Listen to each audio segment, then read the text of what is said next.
Sei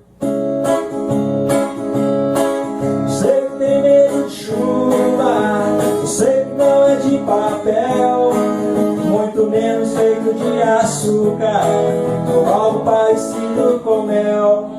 Experimente tomar banho de chuva, conheça a energia do céu, a energia dessa água sagrada, que abençoe da cabeça aos pés. Ó chuva,